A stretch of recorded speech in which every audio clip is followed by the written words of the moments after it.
présidentielle de 2014 et déclare qu'il n'est en rien concerné par l'organisation de ce scrutin. Le gouvernement, lui, a déploré ce boycott qui, à ses yeux, va faire perdre à l'opposition ce qui reste de ses bases. Un compte-rendu de Sid Ahmed Belilato. Dans un communiqué remis aujourd'hui à la presse, le Forum national pour la démocratie et l'unité a défini sa position par rapport à l'organisation de la présidentielle de 2014. Dans son communiqué, le Forum a rappelé tout d'abord que le dialogue politique sur lequel misait le peuple mauritanien pour sortir le pays de la crise s'est heurté au refus de la délégation du gouvernement de signer un procès verbal engageant les parties prenantes à appliquer ce qui aurait été convenu, y compris un agenda électoral raisonnable, permettant l'organisation d'une élection consensuelle, transparente et honnête. Devant l'échec de ces négociations, le Forum national pour la démocratie et l'unité poursuit le communiqué a décidé de boycotter l'élection présidentielle du 21 juin non consensuelle parce qu'elle a été décidée de manière unilatérale, ce qui lui ôte toute garantie de transparence, d'honnêteté et de crédibilité. De réaffirmer que ces élections ne feront qu'ajouter à la gravité de la crise où se débat le pays et appelle l'ensemble des forces patriotiques à les boycotter, de rendre le pouvoir entièrement responsable de la suspension du dialogue et proclame sa disponibilité à participer à tout dialogue sérieux de nature à sortir le pays de la crise qui s'aggrave de jour en jour. De son côté, le ministre de la Communication et porte-parole du gouvernement, Maître Sidi Mohamed Al-Maham, a déclaré que les élections présidentielles se dérouleront à la date prévue et qu'il n'est pas dans l'intérêt du FNDI de boycotter ce scrutin. Parce que cela va lui faire perdre ce qui reste de ses bases, qui refusent ce choix. Comme cela est arrivé lors des dernières élections municipales et législatives.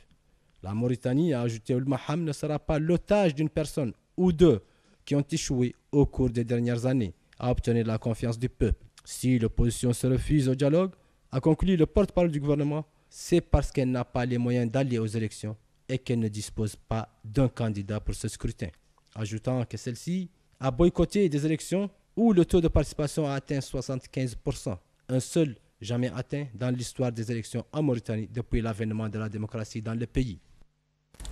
Des unités de la police nationale auraient bloqué aujourd'hui l'entrée de la capitale pour contenir la progression vers Nouakchott des rapatriés qui, partis de Bogué il y a une semaine, entendaient manifester ainsi leur mécontentement face à la non-résolution de leurs problèmes par les autorités en charge du dossier. Les éléments de la police déjà déployés sur les lieux auraient été rejoints par des unités de la gendarmerie nationale qui ont quadrillé la zone.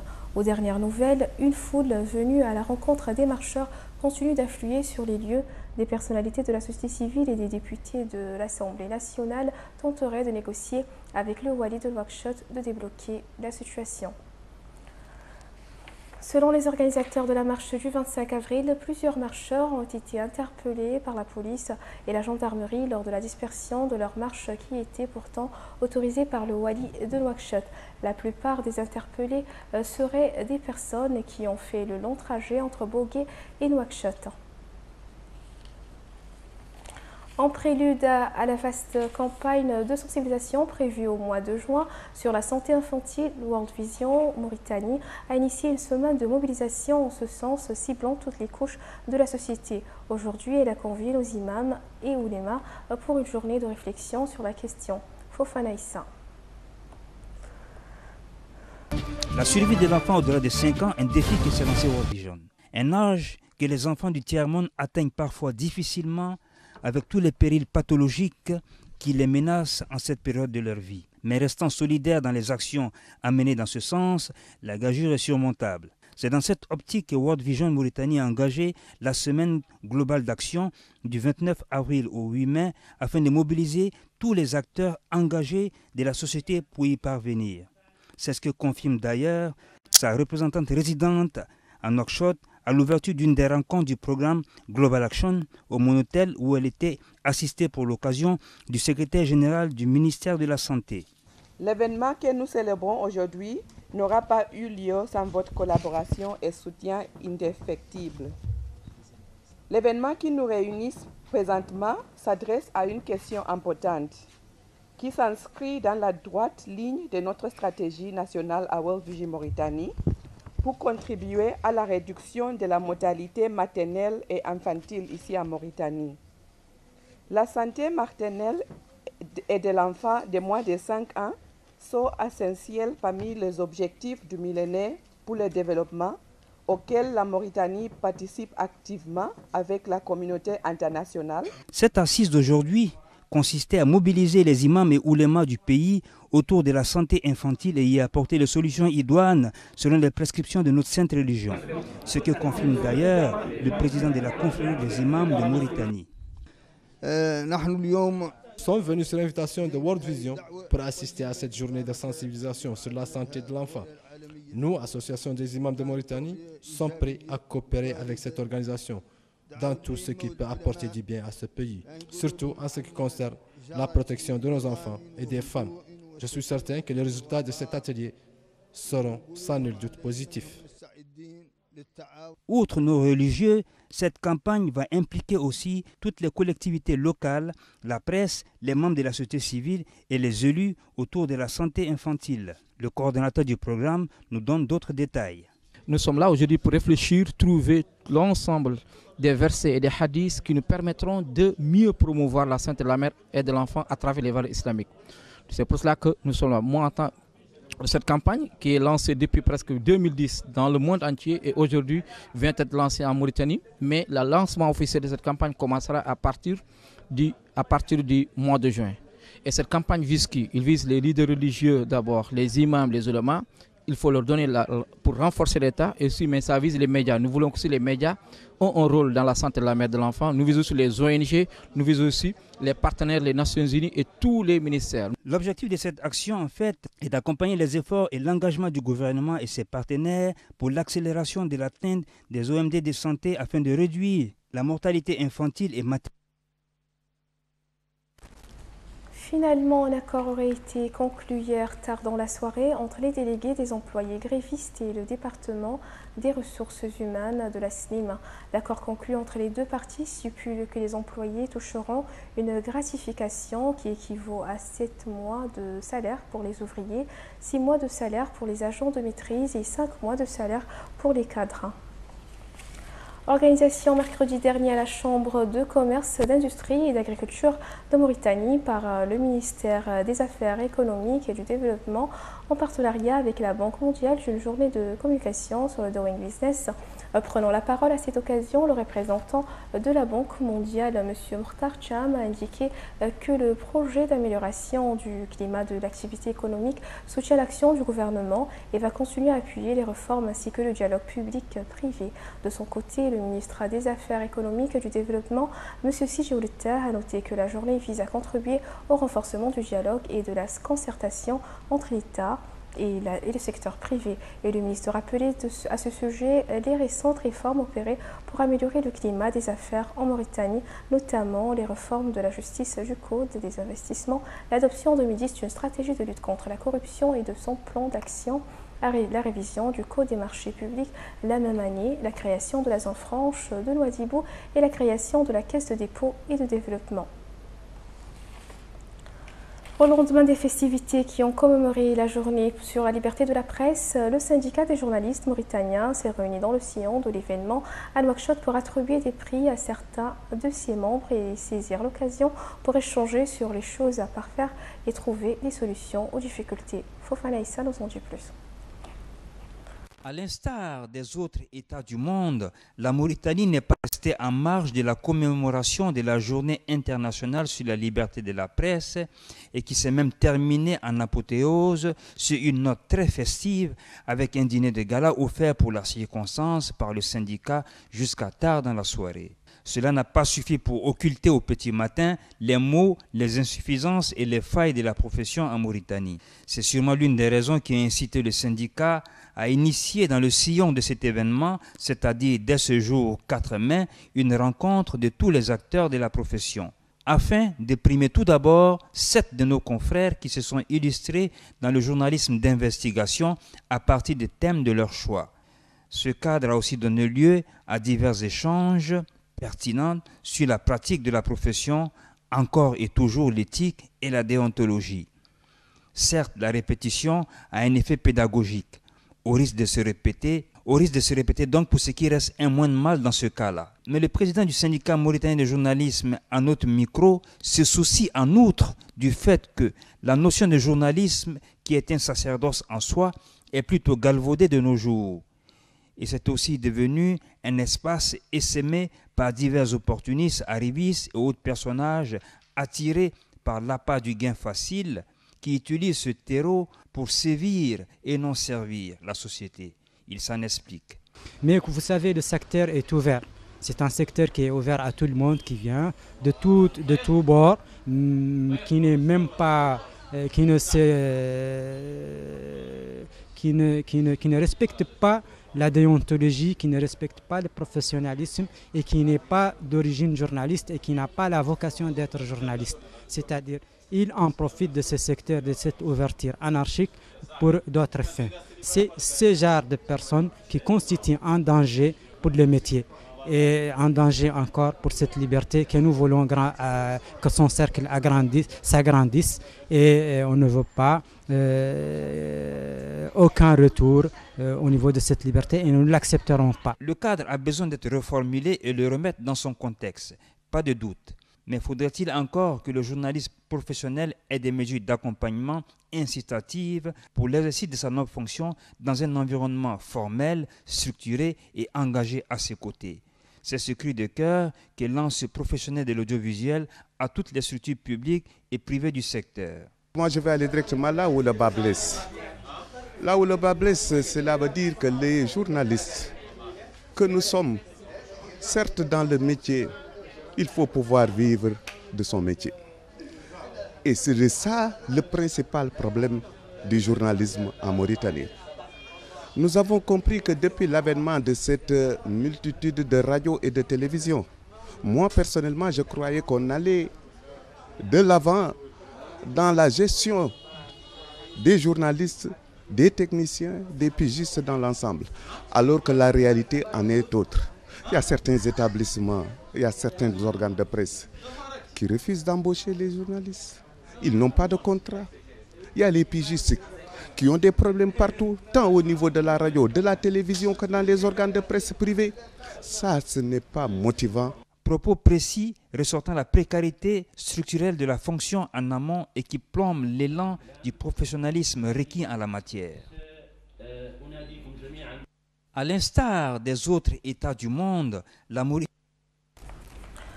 Au siège de la délégation de l'Union européenne s'est tenu aujourd'hui un vernissage d'exposition de tableaux sur le thème de la coopération Union européenne-Mauritanie. Cette soirée entame le premier acte de la semaine de l'Union européenne des Oxygènes. La coopération Union européenne-Mauritanie se concrétise de bien de façons. Aujourd'hui, un vernissage sur ce thème a eu lieu au siège de la délégation Union européenne, qui a accueilli les ambassadeurs de l'Union européenne, plusieurs personnalités mauritaniennes et bien sûr des journalistes mauritaniens. Une occasion pour la délégation et la cellule d'appui à l'ordonnateur national d'entamer cet après-midi. Ce vernissage inaugure un cycle de festivités commémoratives de la Semaine de l'Europe qui va comprendre un certain nombre d'activités pour illustrer la dimension multiforme et ancienne et substantielle de la coopération qui unit notre pays à l'Union européenne. Cette manifestation particulière a une originalité qu'il importe de souligner, à savoir que c'est une manifestation culturelle et c'est donc une occasion pour montrer qu'au-delà de l'aspect traditionnel connu de notre coopération avec l'Union européenne qui porte sur l'accès des populations aux infrastructures de base, routes, santé, accès à l'eau, etc. Cette coopération s'intéresse également à la création artistique et à la culture dans son ensemble. Je remercie à tous les gens qui ont participé d'une façon ou l'autre à ces concours.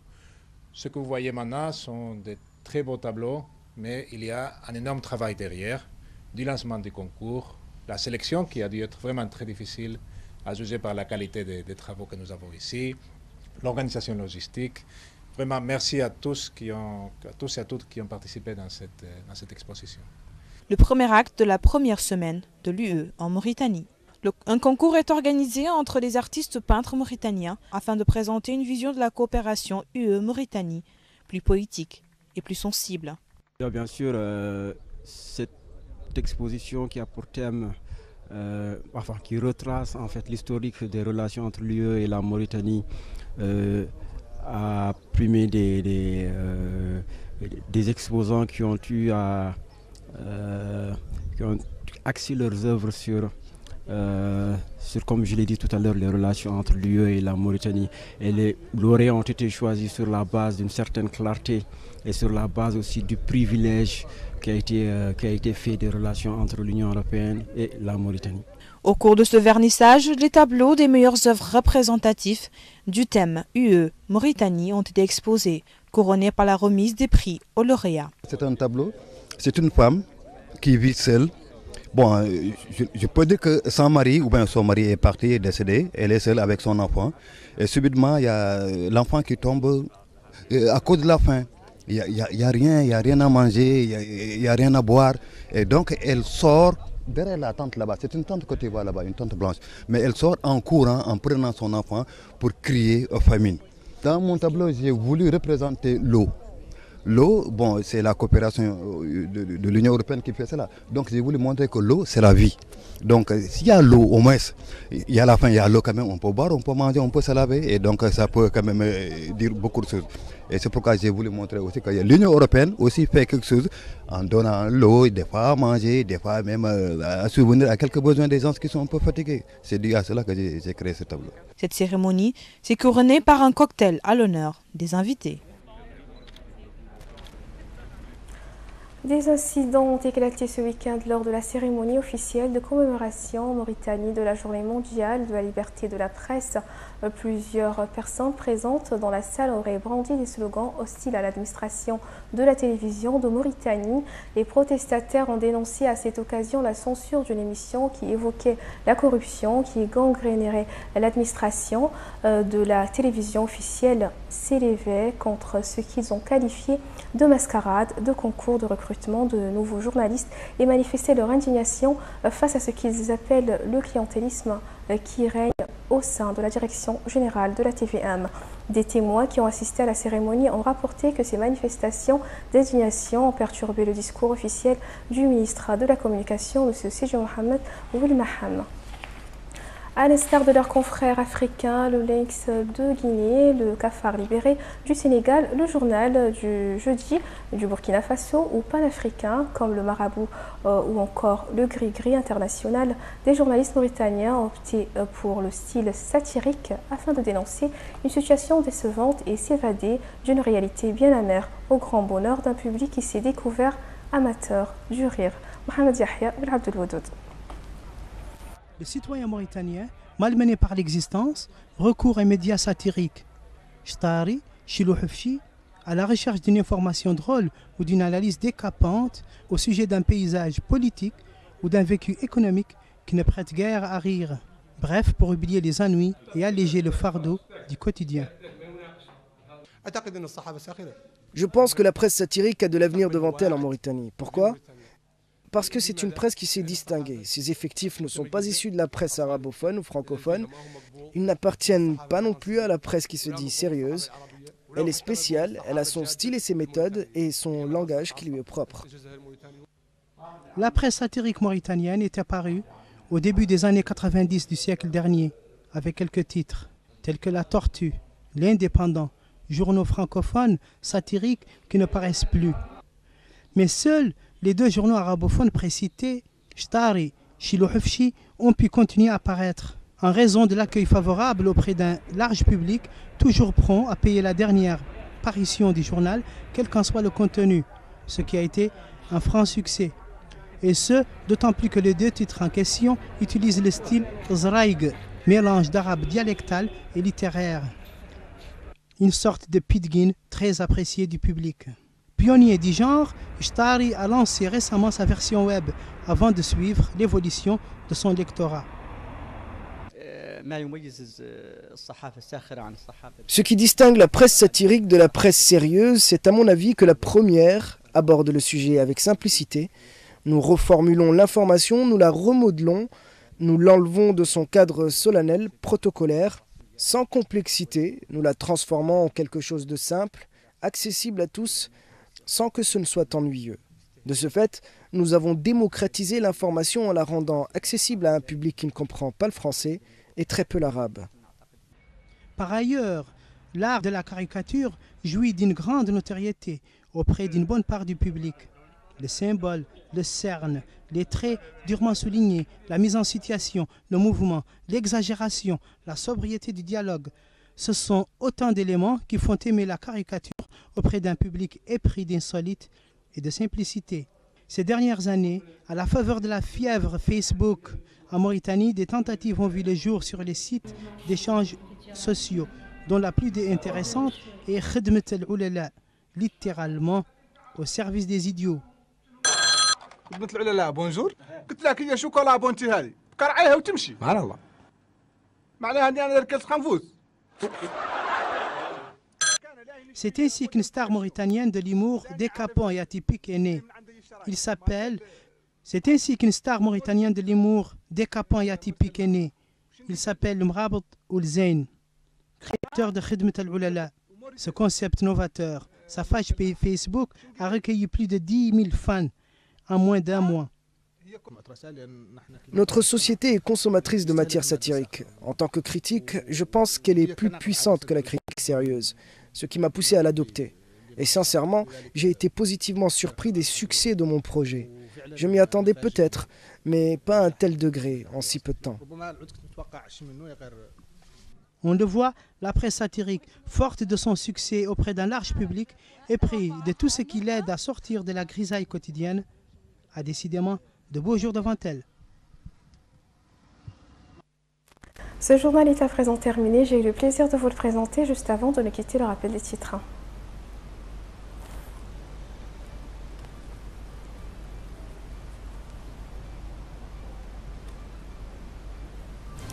Le Forum national pour la démocratie et l'unité a décidé de boycotter la présidentielle de 2014 et le gouvernement déplore ce boycott.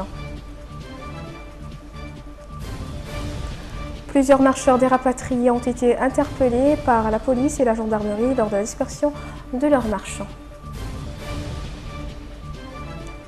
Le ministère des Affaires économiques et du Développement en partenariat avec la Banque mondiale organise une journée de communication sur le Doing Business.